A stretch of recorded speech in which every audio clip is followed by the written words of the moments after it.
Good morning student. I am Anamika Mishra, your Hindi teacher, class 8th, chapter number 2 का lecture number 6।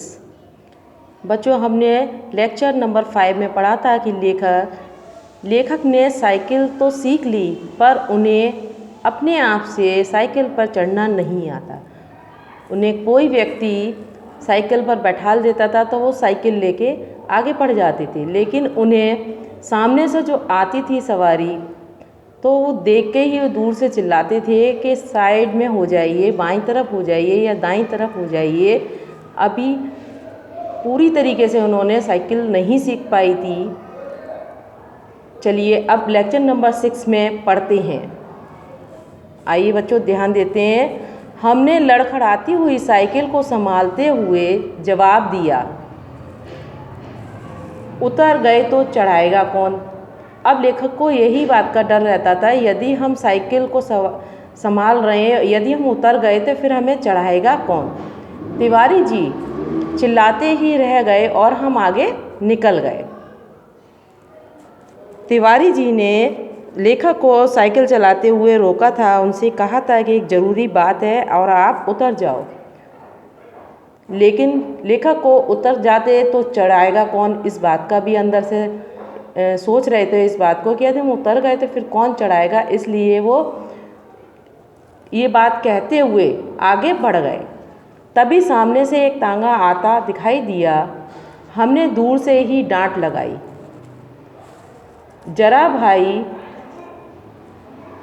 जरा बाईं तरफ, हम नए चलाने वाले हैं। अब सामने तांगा देखकर लेखक ने दूर से ही चिल्लाया, उन्होंने, भाई जरा बाईं तरफ हो जाओ, हम साइकिल नए चलाने वाले हैं। जब नई नई साइकिल चलाते हैं बच्चों तो थोड़ा सा डर रहता है कि सामने से जो सवारी आ रही है क्या उसको देखकर हम अपनी साइकिल को कंट्रोल कर लेंगे या नियंत्रण कर लेंगे। तो उस बात का डर भी होता है, कहीं हम गिर गए तो हमारे चोट लग जाएगी। तो तांगा बाईं तरफ हो गया। हम अपने रास्ते चले जा रहे थे कि अचानक पता नहीं घोड़ा भड़क गया या तांगे वाले को कोई शरारत सूझी। अब लेखक को इस बात का नहीं पता था कि घोड़ा भड़क गया या तांगे वाले ने कोई शरारत की है। जो भी हो, तांगा सामने आ गया। हमारे हाथ पांव फूल गए। जब जरा सा हैंडल घुमा देते तो हम दूसरी तरफ निकल जाते। इस बात का ध्यान ही नहीं दिया लेखक ने कि सामने से तांगा आ रहा है और हमें अब क्या करना चाहिए। यदि थोड़ा सा नियंत्रण करते और हैंडल घुमा लेते तो शायद वो दूसरी तरफ निकल जाते और उनके साथ ये हादसा न होता। मगर बुरा समय आता है तो बुद्धि पहले भ्रष्ट हो जाती है। उस समय हमें ख्याल ही नहीं आया कि हैंडल घुमाया भी जा सकता है। इतनी हड़बड़ाहट में लेखक ये भूल ही गए कि सामने जो तांगा आ रहा है तो हम अपना हैंडल घुमा लें और हम बच जाएंगे। होना क्या था, फिर क्या था, हम और हमारी साइकिल दोनों ही तांगे के नीचे आ गए और हम बेहोश हो गए। साइकिल भी गिरी और लेखक भी गिर गए और गिरने से लेखक बेहोश हो गए। जब होश आया तब हम अपने घर में थे। जब लेखक को होश आया तो उन्होंने देखा हम अपने घर में हैं। हमारी देह बेटा शरीर पर कितनी ही पट्टियां बंधी थीं। हमारे शरीर पर इतनी सारी पट्टियां बंधी थीं कि हमें होश में आते देखकर श्रीमती जी ने कहा, क्यों, अब क्या हाल है। जब होश में लेखक आए तो उनकी पत्नी ने उनसे हालचाल पूछा कि अब आपके क्या हाल हैं। मैं कहती थी ना, साइकिल चलाना न सीखो। उस समय तो किसी की सुनते न थे। हमने सोचा लाओ सारा इल्ज़ाम तिवारी जी पर लगा दें और आप साफ बच जाएं। लेखक की पत्नी ने उनसे कहा कि मना किया था साइकिल नहीं चलाओ, लेकिन आपने नहीं सुनी। लेखक इस बात को सुन रहे थे। उन्होंने सोचा कि मैं अपना सारा इल्ज़ाम क्यों ना तिवारी जी पर लगा दूं और मैं साफ बच जाऊंगा कि ये सब तो तिवारी जी की शरारत है। श्रीमती जी ने मुस्कुराकर जवाब दिया, यह चकमा उसको देना जो कुछ न जानता हो। उस तांगे पर बच्चों को लेकर मैं ही घूमने निकली थी कि चलो सैर कर आएं और तुम्हें साइकिल चलाते भी देख आएंगे।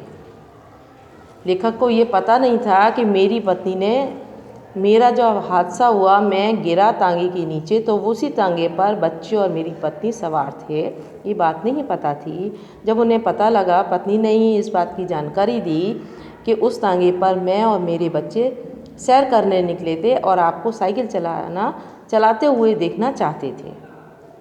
निरुत्तर होकर, निरुत्तर यानी कि कोई भी उस बात का, प्रश्न का कोई भी उत्तर न था और हमने आंखें बंद कर दी। उस दिन के बाद फिर हमने साइकिल को हाथ तक नहीं लगाया। लेखक ने जब ये हादसा हुआ और इतना डर गए वो कि अब शायद नहीं चला पाएंगे हम साइकिल, तो उन्होंने उस दिन के बाद साइकिल को हाथ भी नहीं लगाया और साइकिल चलाने का एक ख्वाब जो था पूरा नहीं हो सका। कोशिश की, सीखा, लेकिन पूरी तरीके से नहीं चला पाए, नहीं सीख पाए, नहीं चला पाए वो, और अंत में वो एक तांगे से टकरा गए जिससे उन्हें काफ़ी चोटें भी आईं और डर गए कि अब वो साइकिल नहीं चलाएंगे।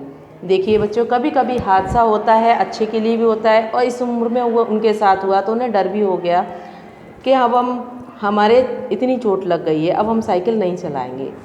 ये लास्ट में बेटा आपके शब्दार्थ दिए हुए हैं। शब्दार्थ को आप फेयर नोटबुक पे आप करिएगा, साफ साफ लिखिएगा। शब्दार्थ और प्रश्नोत्तर आपको फेयर नोटबुक पे करना है। इसकी इमेज आपको भेज दी जाएगी। थैंक्स स्टूडेंट, अगले चैप्टर में फिर मिलते हैं। इस चैप्टर को आप पढ़िएगा और समझिएगा।